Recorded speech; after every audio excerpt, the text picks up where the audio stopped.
Assalamualaikum warahmatullahi wabarakatuh. Berjumpa lagi di Gula Darah Normal 65 Channel. Moto pengendalian diabetes: tanpa nasi, tanpa tepung, tanpa gula, tanpa obat, dan tanpa diabetes. Tema kali ini adalah apa itu remisi diabetes? Remisi diabetes adalah kondisi di mana kadar gula darah seseorang kembali normal atau mendekati normal setelah sebelumnya mengalami diabetes. Untuk mencapai remisi ini diperlukan perubahan gaya hidup dan pengelolaan yang tepat. Faktor-faktor yang memengaruhi remisi diabetes. Gaya hidup berperan sangat besar di dalam mengelola diabetes dan mencapai remisi. Di antaranya adalah yang pertama, pola pikir. Stres secara terus-menerus mengakibatkan produksi hormon kortisol berlebih dan mengganggu produksi hormon insulin. Padahal hormon insulin sangat dibutuhkan di dalam mengangkut gula atau glukosa dari darah ke sel tubuh, termasuk otot dan liver. Berprasangka negatif atau pesimis berefek negatif pula di dalam pengendalian gula darah. Tidak sedikit orang yang berprasangka jika tidak makan nasi, badan kurus, tenaga tidak ada.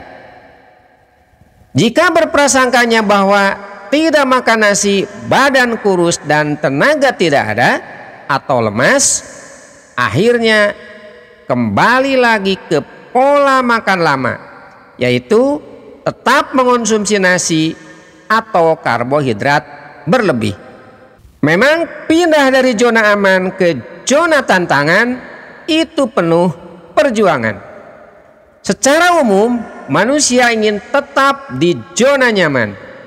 Padahal jika mau berjuang dengan menahan lemas untuk beberapa saat sampai tubuh terbiasa atau menyesuaikan dengan keadaan, maka prasangka bahwa tanpa makan nasi bisa menyebabkan kurus dan lemas akan terbantahkan. Jika seseorang kurus akibat lemak tubuh berkurang karena digunakan sebagai energi, merupakan langkah yang baik. Bagaimana agar berat badan tetap ideal tanpa makan nasi? Sekarang coba nasinya diganti dengan 4 butir telur, 4 buah tahu, 3 potong tempe, 1 buah alpukat, dan 1 piring sayur-sayuran. Setelah itu lakukan olahraga beban. Apa yang terjadi? Yang terjadi, lemak tubuh berkurang, otot rangka terbentuk dan berisi, sehingga berat badan akan tetap stabil dan bahkan bertambah. Namun ingat, berat badan bertambahnya bukan karena faktor lemak, melainkan karena bertambahnya massa otot rangka. Memang hal tersebut tidak terjadi secara instan, melainkan melalui proses. Setelah 4 bulan saya tidak makan nasi, baru badan terasa enak dan bugar. Sampai saat ini saya tidak mengonsumsi nasi sudah hampir 11 bulan. Berat badan memang awalnya turun dan terasa lemas, tetapi setelah melakukan olahraga beban, berat badan kembali normal. Kebanyakan pengidap diabetes sadar pentingnya melakukan pola hidup sehat diabetes setelah mengalami komplikasi penyakit. Boleh dibilang, jika sudah mengalami komplikasi penyakit, itu sudah terlambat, atau bisa disebut nasi sudah menjadi bubur. Yang kedua, pola makan yang seimbang. Makronutrien harus tetap terpenuhi, yaitu karbohidrat, protein, dan lemak. Karbohidrat yang dikonsumsi usahakan berupa karbohidrat kompleks dan memiliki serat yang terdapat di dalam sayuran dan buah-buahan serta kacang-kacangan. Protein, usahakan protein yang mengandung lemak baik atau lemak tak jenuh. Yang ketiga, tidur cukup. Tidur merupakan kebutuhan bagi tubuh Anda, sama seperti halnya makan dan minum.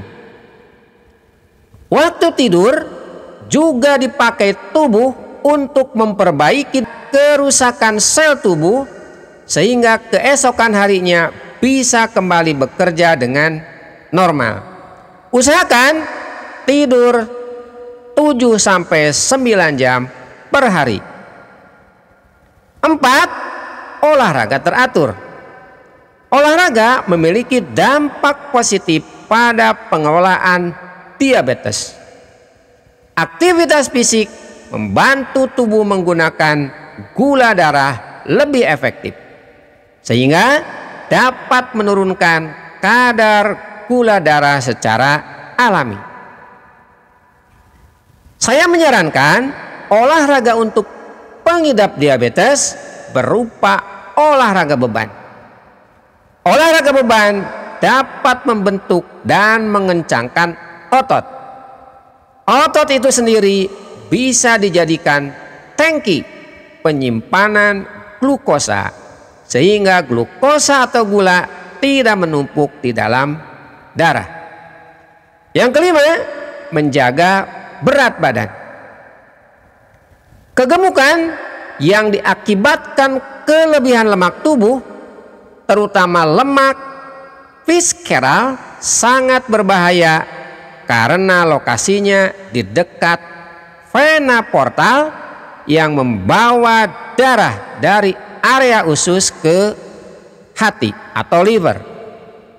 Zat yang dilepaskan oleh lemak visceral memasuki vena portal dan berjalan ke hati, di mana zat tersebut dapat memengaruhi produksi lipid darah. Lemak visceral secara langsung mengakibatkan resistensi insulin. Padahal insulin merupakan hormon pankreas yang membawa glukosa ke dalam sel tubuh, termasuk ke liver atau hati. Diabetes mellitus tipe 2 sangat terkait dengan kenaikan berat badan dan akumulasi lemak di hati dan pankreas. Hipotesis Twin Circle menyatakan bahwa diabetes mellitus tipe 2 disebabkan secara khusus oleh kelebihan lemak dalam hati dan pankreas. Hipotesis ini menjadi dasar dilakukannya program penurunan berat badan untuk normalisasi resistensi insulin, sehingga remisi diabetes mellitus tipe 2 bisa tercapai. Nah, sekarang langkah-langkah apa agar menuju remisi diabetes? Yang pertama, konsultasikan dengan dokter. Langkah pertama menuju remisi diabetes adalah berkonsultasi dengan dokter. Dokter akan melakukan evaluasi menyeluruh terhadap kondisi kesehatan dan memberikan panduan yang sesuai. Diskusikan rencana pengelolaan diabetes, termasuk perubahan gaya hidup yang perlu Anda lakukan. Yang kedua, perencanaan diet yang sehat. Diet berperan penting dalam mengendalikan kadar gula darah. Rencanakan makanan yang kaya serat, rendah lemak jenuh, dan tinggi lemak tak jenuh atau lemak baik. Dan jangan lupa harus rendah gula. Hindari makanan olahan dan perbanyak konsumsi sayuran, buah-buahan, serta sumber protein sehat. Yang ketiga, olahraga rutin. Aktivitas fisik yang teratur membantu meningkatkan sensitivitas insulin dalam mengontrol kadar gula darah. Lakukan aktivitas fisik dalam rutinitas harian Anda, seperti berjalan kaki atau berenang secara teratur.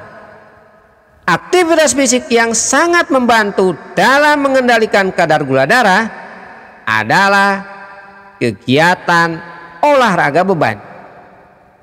Mengapa demikian? Dengan olahraga beban, otot bisa terbentuk dan berisi sehingga dapat dijadikan sebagai penyimpanan glukosa atau gula. Alhasil, glukosa atau gula tidak menumpuk di dalam darah. Lakukan olahraga 30 menit per hari. Yang keempat, pantau kadar gula darah secara berkala. Pemantauan kadar gula darah adalah kunci mengelola diabetes. Lakukan pengukuran secara teratur dan catat hasilnya. Sebaiknya tes gula darah dilakukan sebelum makan dan 2 jam setelah makan. Tujuannya adalah agar mengetahui perubahan kadar gula darah. Anda dapat menyesuaikan rencana pengelolaan diabetes dan mengatur pola makan berikutnya. Yang kelima, kelola stres dengan baik. Stres secara terus-menerus dapat memengaruhi kadar gula darah, baik itu stres fisik ataupun stres mental. Anda lari 5 menit, kemudian tanpa jeda Anda tes gula darah, maka gula darah Anda akan naik. Dan itu termasuk stres fisik. Dan sebaiknya melakukan tes gula darah setelah olahraga minimal jeda sekitar 30 menit. Begitupun stres mental. Kelola stres mental seperti dengan meditasi, yoga, atau hobi yang menyenangkan. Mendapatkan cukup istirahat juga penting untuk menjaga keseimbangan tubuh dan mengendalikan stres. Pentingnya mengelola diabetes dalam jangka panjang. Mencapai remisi diabetes bukanlah tujuan akhir, melainkan langkah awal dalam pengelolaan jangka panjang. Perubahan gaya hidup yang diadopsi harus menjadi bagian dari rutinitas sehari-hari untuk menjaga kadar gula darah tetap normal. Remisi itu sendiri tidak memiliki waktu yang pasti seberapa lama dapat bertahan, karena diabetes dapat muncul kembali, terutama jika pola hidup sehat diabetes tidak dipertahankan. Demikian paparan yang saya sampaikan, semoga bermanfaat. Assalamualaikum warahmatullahi wabarakatuh.